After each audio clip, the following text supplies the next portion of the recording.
नमस्कार, आप देख रहे हैं न्यूज 18 बिहार झारखंड और मैं आपके साथ लक्ष्मी। बुलेटिन की शुरुआत एक बड़ी खबर से करेंगे। जमशेदपुर से बड़ी खबर मिल रही है, जहां पर दोमुहानी डोबो पुल से ऊपर से एक लड़की ने स्वर्णरेखा नदी में छलांग लगा दी। देखिए, लड़की की पहचान बारीडीह की रहने वाली सुमित्रा प्रामाणिक रूप में हुई है और सुमित्रा अपनी सहेली के साथ दोमुहानी संगर घूमने के लिए गई हुई थी। इसी दौरान बॉयफ्रेंड के साथ फोन पर उसकी बातचीत हो रही थी, झगड़ा हुआ और बात करते करते पुल से उसने छलांग लगा दी। देखिए, सूचना मिलने के बाद पुलिस भी पहुंची। फिलहाल मछुआरों को लड़की की तलाश में लगाया गया है। नदी में पानी के तेज बहाव के कारण मछुआरों को भी काफी दिक्कत हो रही है। ये वो तस्वीर आप देखिए स्वर्णरेखा नदी की, और बताया जा रहा है कि यहीं पर इस लड़की ने छलांग लगा दी इस नदी में। बताया जा रहा है कि बॉयफ्रेंड से फोन कॉल पर बात कर रही थी। डोबो ब्रिज से नदी में कूदने की सूचना मिली, उसी के छानबीन में हम लोग आए हैं। पता चला कि सुमित्रा प्रामाणिक नाम की लड़की अपनी स्कूटी खड़ा करके नदी में छलांग लगा ली है। स्थानीय गोताखोर को बुलवा के खुलवाने का प्रयास कर रहे हैं। उसका कुछ लड़का का चक्कर था, कूद गई। साथ में थी तुम? हाँ, साथ में। तो तुम रोकी नहीं उसको? दूर थे, थोड़े दूर थी। क्या बात हुई? कहाँ का लड़का है, कुछ पता है? लड़का बिष्टुपुर में ही रहता है, अभी आदित्यपुर में ट्रांसफर हुआ उसका घर। अच्छा, कुछ झगड़ा उगड़ा हुआ था? कितना देर पहले हुआ है? 15-20 मिनट पहले। कहाँ रहती है वो? भुयाडी में घर है, पीजी में रहती है। और ज्यादा जानकारी के लिए न्यूज 18 संवाददाता आशीष तिवारी हमारे साथ जुड़ रहे हैं। आशीष, यहाँ पर एक नदी में लड़की ने कूद करके जान दे दी है, क्या इसके पीछे मामला रहा है? पुलिस प्रशासन से आपकी क्या बात हुई है? जी, बता दूं कि लड़की की पहचान जो है वो बारीडीह से रहने वाली है और बारीडीह अपने सहेली के साथ जो है वो सोनारी आज सुबह पहुंची थी दोमुहानी संगम घूमने के दौरान। और इसी दौरान पुल पर जो लड़की खड़ी होकर मोबाइल में अपने बॉयफ्रेंड से बात कर रही थी। जिस तरह उसके दोस्त जो सहेली आई थी उसने बताया मीडिया को कि वो अपने बॉयफ्रेंड से बात कर रही थी, और इसी दौरान जो है उसके फोन पर दोनों के साथ कुछ तूता हुआ और उसके बाद जो है फोन को छोड़कर वो सीधे तौर पर पुल से वो कूद गई। हालांकि कूदने के दौरान उसकी सहेली दौड़ के उसे बचाने का प्रयास किया, मगर वो काफी तेजी से वो पुल में कूद गई। हालांकि आसपास के लोगों ने उसे बचाने का प्रयास किया था, मगर वो पुल के ऊपर से कूदी तो पुलिस को सूचना दी गई। हालांकि मछुआरे और एनडीआरएफ की टीम भी अब पहुंच चुकी है और पानी में काफी रफ्तार है, पानी काफी ज्यादा है नदी का, जिसके चलते लड़की को खोजने में दिक्कतें हो रही है। मगर एनडीआरएफ की टीम अब कुछ ही मिनटों में पहुंचेगी और एनडीआरएफ की टीम भी खोजेगी। जिस तरह बातें सामने आ रही है कि ये मॉल में काम करती थी और पीजी में रहती थी, और इसके जो इस लड़के से बात हो रही थी वो बारीडीह का रहने वाला था। हालांकि अभी ट्रांसफर होकर वो आदित्यपुर चला गया, जिसको लेकर लड़के से कुछ कहा सुनी हुई और इस घटना को उसने अंजाम दिया। आपको बता दूं कि जमशेदपुर की दोमुहानी नदी से लगातार इस तरह की घटनाएं सामने आ रही है। जिला प्रशासन को अब सोचना चाहिए कि जिस तरह दोनों नदी के पुलों पर जाली लगा दिया जाए, जिससे इस तरह की घटनाओं पर लगाम लग सकते, क्योंकि आए दिन लोग छोटी छोटी बातों को लेकर ये पुल पर चाहते हैं और कूद के अपनी सुसाइड कर लेते। 1 महीने का आंकड़ा बता दूं तो 4 लोगों ने अब तक यहाँ से पुल से कूद कर आत्महत्या की घटना को अंजाम दिया है। तो आप नजर बनाए रखिए इस मामले को लेकर। बहुत धन्यवाद आपका तमाम जानकारियों के लिए, तमाम अपडेट्स के लिए। बढ़ते हैं खबरों में आगे। देखिए, खबर रामगढ़ से है, जहां पर फूड सेफ्टी विभाग के अधिकारियों के निर्देश पर 30,000 लीटर दूध को बहा कर नष्ट किया गया। NH 33 के रॉबिन होटल के पास टैंकर में मिलावट करते हुए देखा गया। कुछ लोग टैंकर से दूध निकाल करके उसमें पानी और केमिकल मिला रहे थे। फूड सेफ्टी विभाग की टीम जब पहुंची तब टैंकर की ड्राइवर और मिलावट करने वाले लोग वहां से फरार हो गए। जांच के लिए दूध के सैंपल को भेजा गया है। बताया जा रहा है कि ओडिशा से दूध लेकर टैंकर उत्तर प्रदेश जा रहा था। टैंकर में 30,000 लीटर दूध था और ड्राइवर जो है वो रास्ते में ही दूध निकाल करके उसमें पानी और केमिकल मिला रहा था। फूड सेफ्टी विभाग इसकी अब जांच कर रहा है। आ रहा है इसमें यहाँ पर दूध 2-3 हजार लीटर निकाला गया है। इसमें पानी मिलाया जाता है और अदर क्या केमिकल मिलाया जाता है तो जांच से पता चलेगा। उस हम लोग कार्रवाई कर रहे हैं इस पे। इसमें क्या दूध था? हाँ, इसमें दूध है। कहाँ जा रहा था? ये 30,000 लीटर कैपेसिटी का टैंकर है, जो कि ये उड़ीसा से आ रहा है। और जैसे इसके मालिक से बात हुई है, जो नंबर डिस्प्ले कर रहे हैं ये लोग टैंकर पे, तो उनका कहना है कि यूपी जा रहा है। खबर बोकारो से, जहां पर लव जिहाद का मामला सामने आया है। आरोप यह है कि जमील अख्तर नाम का युवक ओडिशा की एक हिंदू लड़की को 6 महीने से किराए के घर में रखे हुए था। लड़की के पिता के पहुंचने के बाद इस मामले का खुलासा हुआ। लड़की के पिता ने यह बताया कि जमील अख्तर ने उनकी बेटी से चौथी शादी की है और उसके पहले भी 3 हिंदू लड़कियों से वो शादी कर चुका है। विश्व हिंदू परिषद के लोगों ने आरोपी को पकड़कर पुलिस के हवाले कर दिया है। लड़की के पिता ने यह बताया कि उनकी बेटी शादीशुदा है।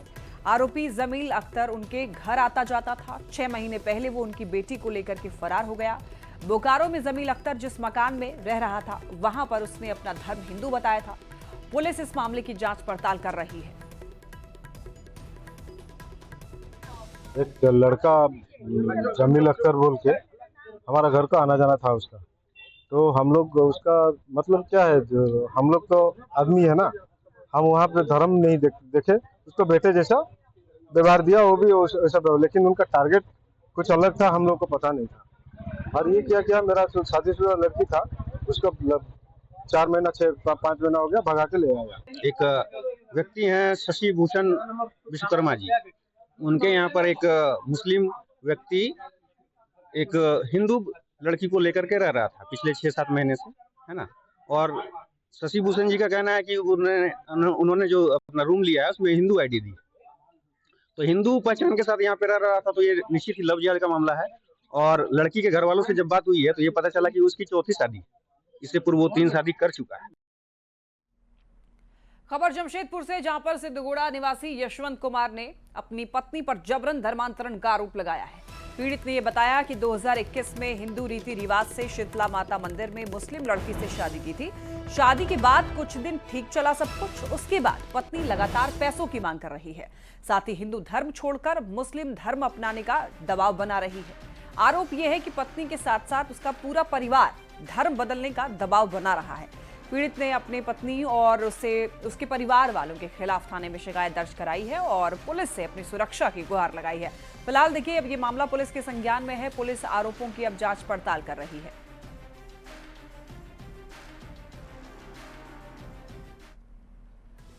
मेरी वाइफ मेरे से कुछ पैसा कौड़ी ली थी, ये कहकर कि हमको कुछ जरूरत है, हम कुछ दिन में वापस कर देंगे, और वो अपना स्कूटी दे करके गई थी। मेरे दोस्त से भी ली थी। अचानक पैसा जब मांगे तो वापस, मेरे पापा का तबीयत खराब था, पैसा जब उससे मांगे तो पैसा देने के लिए बुलाई, और उसकी बड़ी बहन और सानिया और उसका भगना, ये लोग मिल करके मेरे को चाकू दिखा करके, तलवार दिखा करके बोल रहा है इस्लाम नहीं कबूल करेगा तो तुमको जान गंवाना पड़ेगा। तो ये सब जब घटनाक्रम हुआ तो कोई स्थानीय लोग वीडियो बनाया था, जो वीडियो हमको मिला वहाँ से, फिर पुलिस आई और उसको पकड़ी और उसके हाथ से चाकू बरामद की, जिसका वीडियो भी उपलब्ध है। लेकिन प्रशासन से कोई कार्रवाई नहीं हो रहा है और इस तरह से उस लड़की को छोड़ दिया गया, वो सरेआम चले गई है। गिरिडीह से एक बड़ी खबर मिल रही है। चोरी की 16 बाइक बरामद हुई है। पुलिस ने 4 बाइक चोर को पकड़ा है। बाइक चोरी का यहां पर ये दरअसल गिरोह था और चोरी करके बाइक को बेचने का भी आरोप लगा है। तो देखिए, बाइक चोर गिरोह का यहां पर खुलासा हुआ है। ये लोग बाइक को चोरी करते थे और उसे फिर बेच भी देते थे। तो चोरी की 16 बाइकें बरामद की है। साथ ही साथ आपको ये बताते चले, पुलिस ने 4 बाइक चोर को भी पकड़ा है, उनको गिरफ्तार कर लिया गया है।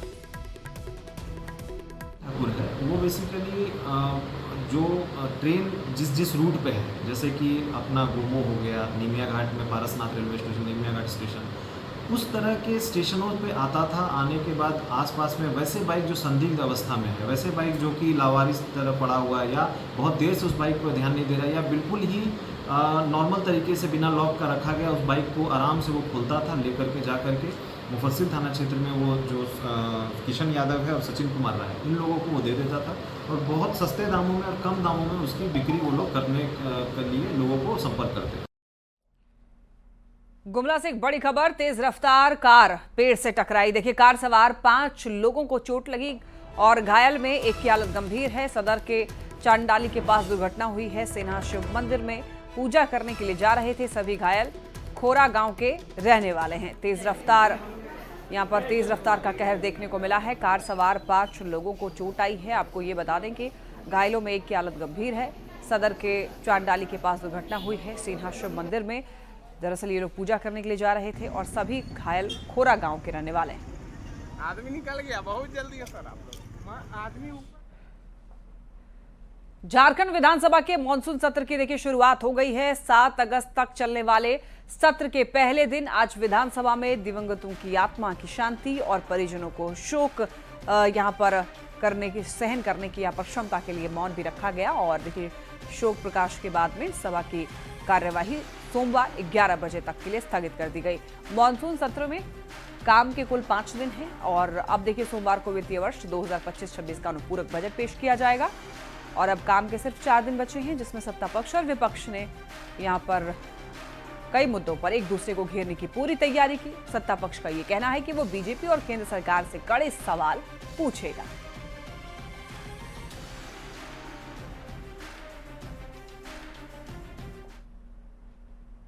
भाजपा का जो हमारे विरोधी हैं उनका राज्य के प्रति असहयोगात्मक रवैया, अपनी जिम्मेवारी से भागते हैं।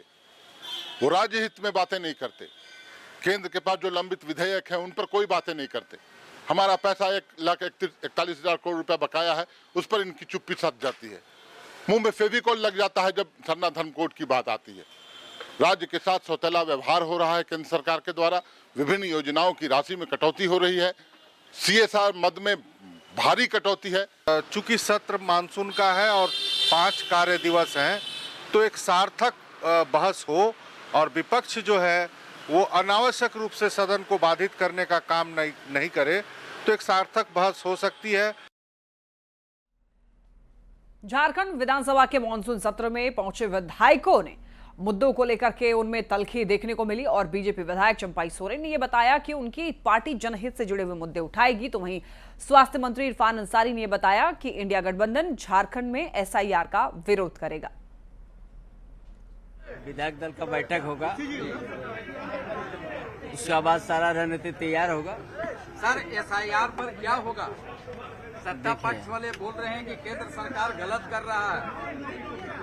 वो लोग तो हर चीज वो लोग का गलत नजर आ रहा है ना, हर चीज गलत आ रहा है।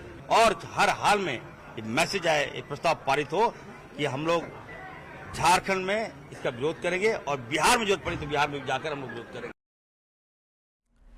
झारखंड विधानसभा के मानसून सत्र की शुरुआत हो गई है। 7 अगस्त तक चलने वाले सत्र के पहले दिन आज विधानसभा में दिवंगतों की आत्मा की शांति और परिजनों को शोक सहन करने की क्षमता के लिए मौन रखा गया।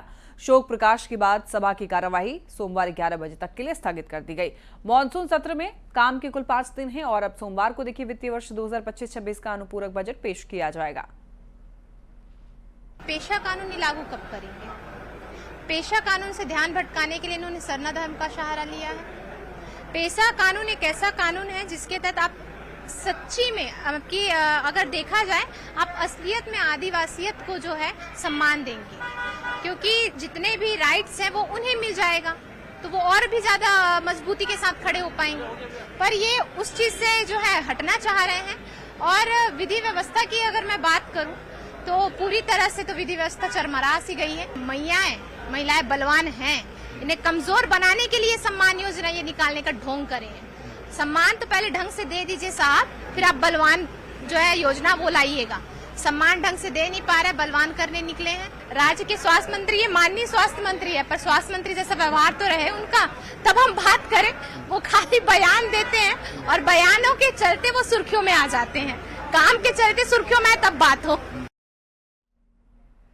तो विधानसभा के मानसून सत्र के दौरान जमशेदपुर पूर्वी से बीजेपी विधायक पूर्णिमा साहू अलग अंदाज में नजर आई।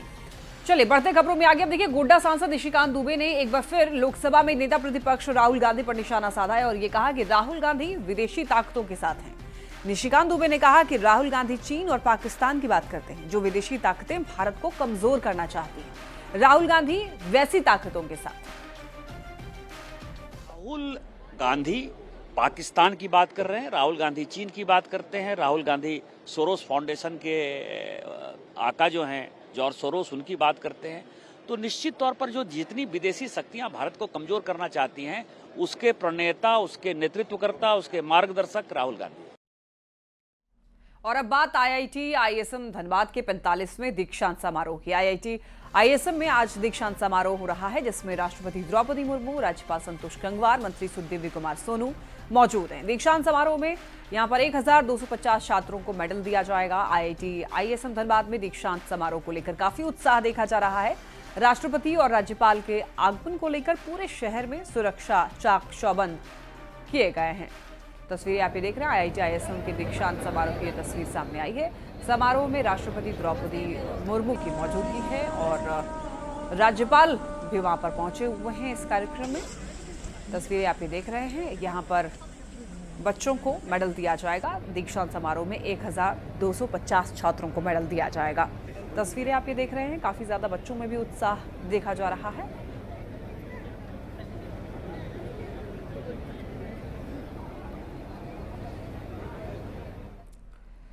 और अब बात हाथियों के आतंक की। रामगढ़ के गोला वन क्षेत्र में जंगली हाथियों का उत्पात लगातार जारी है। हाथियों के उत्पात से कैसे बचा जाए, इसको लेकर हाथी प्रभावित पंचायत के मुखिया, वन विभाग की क्यूआरटी टीम, रामगढ़ विधायक और डीएफओ के साथ एक महत्वपूर्ण बैठक हुई।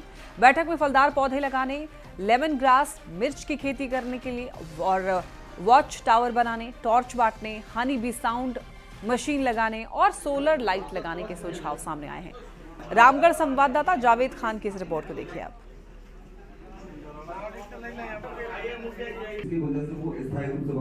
रामगढ़ वन प्रमंडल के गोला वन क्षेत्र में हाथियों का उत्पात बीते कई महीनों से जारी है और इसको लेकर के गोला में देख सकते हैं मंथन चल रहा वन विभाग के साथ। यहाँ पर विधायक हैं, डीएफओ हैं और जनप्रतिनिधि और प्रभावित क्षेत्र के ग्रामीण भी आए हैं। उनका कहना है कि हाथियों के कारण उनका घरों में रहना मुश्किल हो रहा है। यहाँ पर खेती किसानी उनकी चौपट हो रही है। इसको लेकर कई सुझाव हैं, जिसमें हाई मास्ट लाइट लगाने का है, टॉर्च वितरण का है, उसके अलावा वॉच टावर की बात सामने आ रही है और हाथियों को गांव से दूर रखने के लिए फलदार पौधे लगाए जाने के भी यहाँ पर सुझाव आए हैं। सबसे ज़रूरी है सोलर लाइट का प्रबंध करना, टॉर्च बांटना, नई टीम बनाना और ऐसे बहुत सारे सुझाव आए हैं जिसको हम लोगों ने नोट कर लिया। एक विस्तृत विशेष योजना बनाकर हम लोग विभाग के पास भेजेंगे और हमें आशा है कि तुरंत आवंटन प्राप्त होगा और यहाँ के हाथी की समस्या से हम लोग जूझ पाए। कि हमारे क्षेत्र में जिस प्रकार से हम लोग अभी 10-12 महीने से पूरा त्राहिमाम है वहाँ की जनमानस, हम चाहते हैं कि हाई मास टावर का यानी कि वहाँ पर व्यवस्था दिया जाए, यानी कि लाइट का व्यवस्था यानी कि दिया जाए और उसके लिए यानी फलदार वृक्ष जो है जंगल की ओर अगर लगाते हैं तो जंगल यानी कि बस्ती की ओर रुख ना करके जंगल की ओर यानी कि वास करेंगे और हम लोग विभाग से यानी कि यही उम्मीद करेंगे कि जितना यथाशीघ्र ये सब चीज़ धरातल में दिखे। ये हाथियों से बचाव को लेकर के वन विभाग के साथ किस तरह से सहयोग करना है और उस पर अमल करना है और हाथियों से बचाव करना है, क्योंकि गोला वन क्षेत्र हाथियों का प्रभाव वाला क्षेत्र है। यहाँ हाथी सालों भर उत्पात मचाते रहते हैं। ऐसे में इन सुझाव पर कितना अमल हो पाता है देखने वाली बात होगी। फिलहाल गोला वन क्षेत्र में 40 से अधिक हाथियों का झुंड लगातार विभिन्न गाँवों में उत्पात मचा रहा है, जिससे ग्रामीण दहशत में है, जगह करने को बाध्य हो रहे हैं। जावेद खान, न्यूज़ 18 रामगढ़। और इसी के साथ जोहार झारखंड में फिलहाल इतना ही। एक